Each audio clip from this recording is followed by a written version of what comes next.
पाकिस्तान सीमा की बेहतर निगरानी के लिए बॉर्डर पर एलईडी लाइट लगाने का काम शुरू हो गया है। भारत और पाकिस्तान के बीच करीब 3,500 किलोमीटर की सीमा है, जहां अभी तक पीले रंग वाली सोडियम लाइटों का इस्तेमाल होता था। लेकिन अब इन सोडियम लाइटों को दूधिया रोशनी वाली एलईडी लाइटों से बदलने का काम शुरू कर दिया गया। राजस्थान के जैसलमेर में सीमा के एक बड़े हिस्से में तेज रोशनी वाली इन एलईडी लाइटों को लगा भी दिया गया। सीमा पर रोशनी बहुत बड़ी समस्या है और सोडियम लाइट को रिप्लेस करते हुए अब इस तरीके की एलईडी लाइट को यहाँ पर लगाया गया है। बताया गया कि ये लाइटें सीमा पर पहले इस्तेमाल होने वाली पीली सोडियम लाइटों से कहीं ज्यादा रोशनी देती हैं, जिसकी वजह से जवानों के लिए बॉर्डर की निगरानी रखना कहीं ज्यादा आसान हो गया, क्योंकि दुर्गम इलाका होने की वजह से इन जगहों पर पेट्रोलिंग वैसे ही काफी कठिन होती है। ऐसे में अंधेरे का फायदा उठाकर पाकिस्तान की तरफ से घुसपैठ की वारदातों को अंजाम दिया जाता था। लेकिन एलईडी लाइटें लगने के बाद भारतीय जवानों की नजर से बचना काफी मुश्किल हो जाएगा। फिलहाल जम्मू और राजस्थान में करीब 70% सीमा पर ऐसी लाइटें लगा दी गई हैं।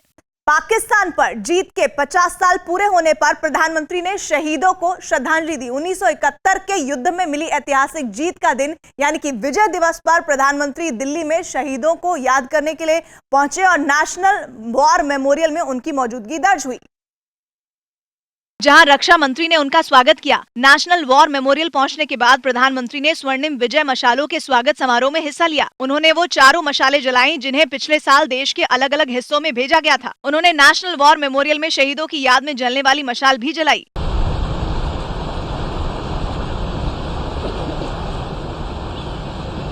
जिसके बाद उन्होंने 1971 के युद्ध में देश के लिए कुर्बान होने वाले जाबाजों को सलामी दी। इससे पहले 1971 में मिली शानदार जीत के दिन को खास बनाने के लिए रक्षा मंत्री ने एक पोस्टल स्टैम्प भी जारी किया। एक तरफ प्रधानमंत्री और रक्षा मंत्री ने नेशनल वॉर मेमोरियल में शहीदों को याद किया, तो वहीं दूसरी ओर राष्ट्रपति रामनाथ कोविंद बांग्लादेश बनने के 50 साल पूरे होने के जश्न में शामिल होने ढाका पहुंचे। 1971 में भारत को पाकिस्तान पर बड़ी जीत ही नहीं मिली थी, बल्कि बांग्लादेश भी बना था, इसीलिए वहाँ भव्य कार्यक्रम हुआ। खबर है कि केंद्र सरकार ने शादी की उम्र बढ़ाने से जुड़े प्रस्ताव को हरी झंडी दे दी। सूत्रों के मुताबिक एक दिन पहले केंद्रीय कैबिनेट ने महिलाओं की शादी की न्यूनतम उम्र 18 से बढ़ाकर 21 साल कर दी और इसको मंजूरी मिल गई। अब इसके लिए मौजूदा कानूनों में संशोधन के लिए सरकार बिल लाएगी। केंद्र सरकार ने इस मुद्दे पर एक टास्क फोर्स बनाई थी, जिसने पिछले साल दिसंबर में नीति आयोग को अपनी रिपोर्ट भेजी थी। पिछले साल स्वतंत्रता दिवस पर प्रधानमंत्री नरेंद्र मोदी ने भी लाल किले से इस बारे में घोषणा की थी। अभी जो कानून है उसमें हिंदू मैरिज एक्ट के मुताबिक शादी के लिए महिलाओं की उम्र 18 साल जबकि पुरुषों के लिए 21 साल है और स्पेशल मैरिज एक्ट के जरिए शादी की सहमति देने के लिए भी यही प्रावधान लागू किए गए हैं। छत्तीसगढ़ की राजधानी रायपुर में सड़कों पर उतरे सहायक टीचरों की पुलिस से झड़प हो गई। इन लोगों ने वेतन बढ़ाने की मांग को लेकर जेल भरो आंदोलन का फैसला किया और इसके लिए जब वो सड़कों पर अपना विरोध जताने के लिए जुटे तो उनके और पुलिस के बीच झड़प हो गई। झड़प भी ऐसी कि काफी देर तक उन लोगों के बीच धक्का मुक्की जारी रही। जितने भी आपको सहायक शिक्षक नजर आ रहे होंगे, इनका यही कहना है कि जब तक मांगे पूरी नहीं होंगी तब तक आंदोलन चलता रहेगा। पुलिस वाले उन्हें आगे बढ़ने से रोकने लगे, लेकिन प्रदर्शनकारी अपनी जिद पर अड़े रहे। वेतन बढ़ाने की मांग कर रहे सहायक शिक्षकों ने राज्य सरकार के खिलाफ भी जमकर नारे लगाए। इन प्रदर्शनकारियों में महिलाएं भी शामिल रहीं। ये लोग वहां सफेद टोपी पहनकर पहुंचे, जिसके जरिए उन्होंने अपनी समस्या सबके सामने रखने की कोशिश की। गुजरात के पंचमहाल में एक केमिकल फैक्ट्री में आग लगने से 5 लोगों की मौत हो गई। बताया गया कि प्लांट के एक बॉयलर में धमाके के बाद वहां आग लग गई, जिसने देखते ही देखते फैक्ट्री के एक बड़े हिस्से को अपनी चपेट में ले लिया। बताया गया कि वहां तेजी से आग पकड़ने वाला केमिकल भी मौजूद था, जिसकी वजह से आग और तेजी से भड़की और उसने लोगों को संभलने का मौका तक नहीं दिया। इस हादसे की रोंगटे खड़े कर देने वाली तस्वीरें भी सामने आई, जिसमें प्लांट के बॉयलर से तेजी से आग की लपटें निकलती नजर आईं। आग इतनी जबरदस्त थी कि उसकी लपटें और धुएं का गुबार काफी दूर से दिखाई दिया। आग लगने के बाद वहां हड़कंप मच गया, लोग इधर उधर भागने लगे। जानकारी मिलने पर दमकल की गाड़ियां भी वहां पहुंची और आग बुझाने का काम शुरू किया। आग इतनी भीषण थी कि उसके आगे पानी की बौछारें भी बेअसर होती दिखी। हालांकि काफी देर की मशक्कत के बाद आग को बुझा लिया गया। बैलगाड़ी की दौड़ कराने के मुद्दे पर महाराष्ट्र सरकार को सुप्रीम कोर्ट से राहत मिल गई और देश की सबसे बड़ी अदालत ने राज्य में बैलगाड़ी की रेस कराने की इजाजत दे दी। हालांकि सरकार को यह मंजूरी पशु क्रूरता कानून और इससे जुड़े नियमों में संशोधन के बाद मिली। इससे पहले बॉम्बे हाई कोर्ट ने बैलगाड़ी दौड़ पर रोक लगा दी थी, जिसे सुप्रीम कोर्ट में चुनौती दी गई। जिस पर जज ने सुनवाई के दौरान कहा कि देश में एक तरह का नियम ही होना चाहिए और अगर बाकी राज्यों में ऐसी दौड़ हो रही है तो महाराष्ट्र में कैसे रोक लगाई जा सकती है। असल में सुप्रीम कोर्ट ने ही तमिलनाडु और कर्नाटक में होने वाली जल्लीकट्टू और भैंसों की दौड़ पर रोक लगाई थी, जिसके बाद राज्य सरकारों ने पशु क्रूरता कानून में कुछ संशोधन किए थे। हालांकि उन संशोधनों को भी सुप्रीम कोर्ट में चुनौती दी गई जो संविधान बेंच के पास लंबित है। इसलिए सुप्रीम कोर्ट ने फिलहाल महाराष्ट्र सरकार को इजाजत दे दी है।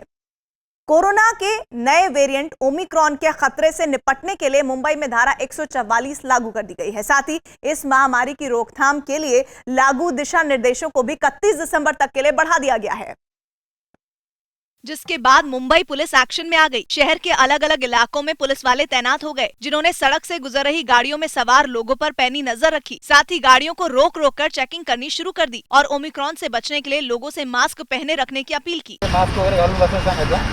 पुलिस ने ये भी साफ कर दिया कि जो भी कोरोना नियमों को नहीं मानेगा उसके खिलाफ सख्त कदम उठाए जाएंगे। कोई नहीं मानता तो उसको आगे 188 के तहत उनको उसके खिलाफ गुनाह दाखिल किया जाता है। नाकेबंदी के दौरान पुलिस वालों को जो भी लोग बिना मास्क के मिले उनका चालान भी काटा गया। यूपी की राजधानी लखनऊ में उस वक्त खलबली मच गई जब समाजवादी पार्टी के अध्यक्ष अखिलेश यादव अपने चाचा शिवपाल यादव से मिलने के लिए उनके घर पहुंच गए।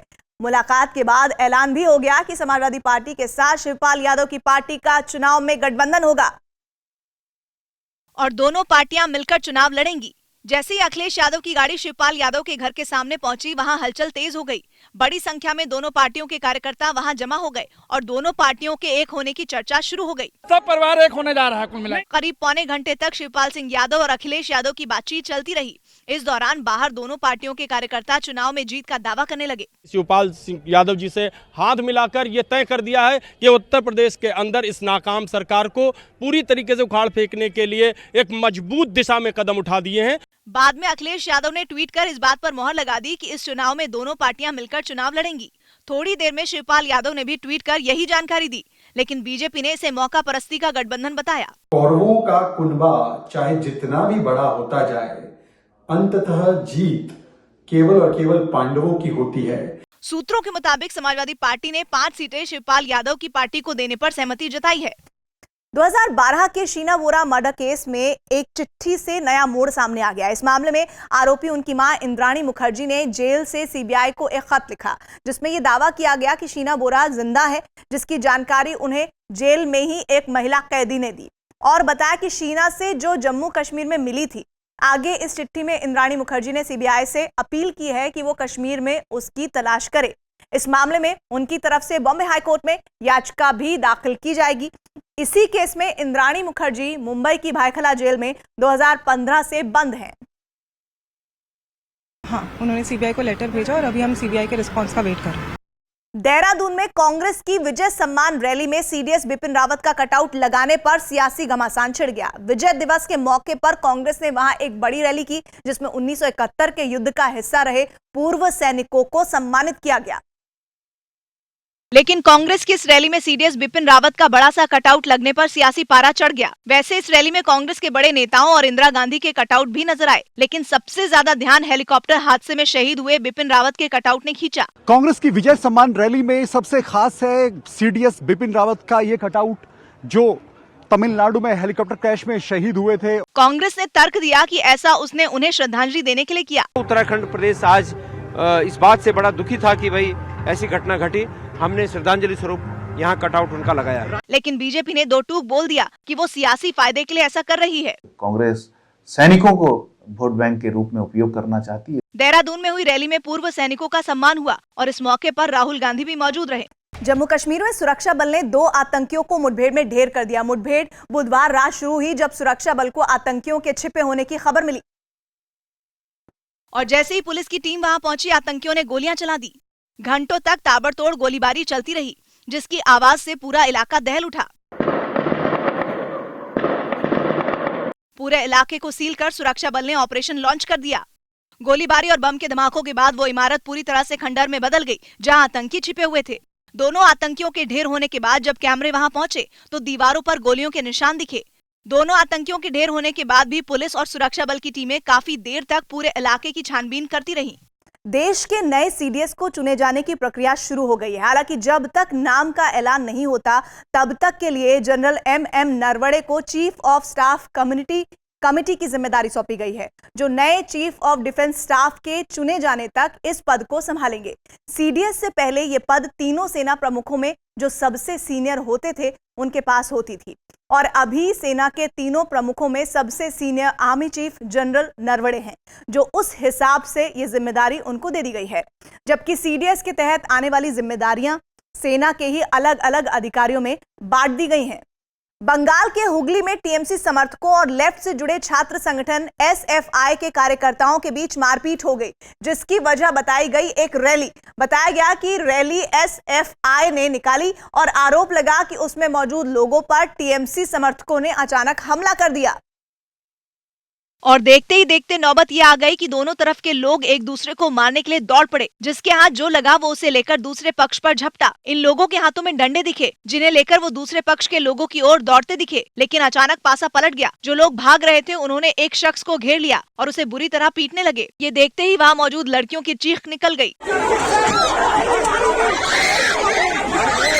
ये सारी घटना पुलिस के सामने हुई। मारपीट में कई लोगों को गंभीर चोट आई। इससे पहले जैसे ही पुलिस को मामले के बारे में पता चला, वो वहां पहुंच गई और दोनों पक्षों के लोगों को समझाने लगी, लेकिन कोई भी पुलिस की बात सुनने के मूड में नहीं दिखा। उल्टा वो पुलिस के सामने ही चीखते चिल्लाते रहे। काफी पसीना बहाने के बाद पुलिस ने लोगों को शांत तो किया, लेकिन हालात तनावपूर्ण बने रहे। यूपी के बरेली में 84 साल का एक शख्स अपनी अनोखी मोटरसाइकिल के लिए चर्चा में है। मोहम्मद सईद नाम के इस शख्स की खास तौर पर चुनावों में मांग बढ़ जाती है, क्योंकि उनकी लोकप्रियता की वजह से वो सियासी दलों के भी रडार पर रहते हैं। पेशे से सुरमा बेचने वाले मोहम्मद सईद की जान उनकी मोटरसाइकिल में बसती है। सुरमा बेचने वाले एक शख्स 84 साल के हैं मोहम्मद सईद। वो इन दिनों काफी ज्यादा चर्चा में बने हुए। अपनी मोटरसाइकिल का नाम उन्होंने टार्जन रखा है, जिस पर वो सड़कों पर स्टंट भी दिखाते हैं। उनकी हाईटेक मोटरसाइकिल उनकी आवाज सुनकर ही स्टार्ट होती है। टार्जन स्टार्ट हो। यहाँ तक कि मोटरसाइकिल में आगे एटीएम लगा है, जो खुले पैसे निकालता है, वो भी आवाज सुनकर। 5 रुपए निकालिए। 5 रुपए दो भाई।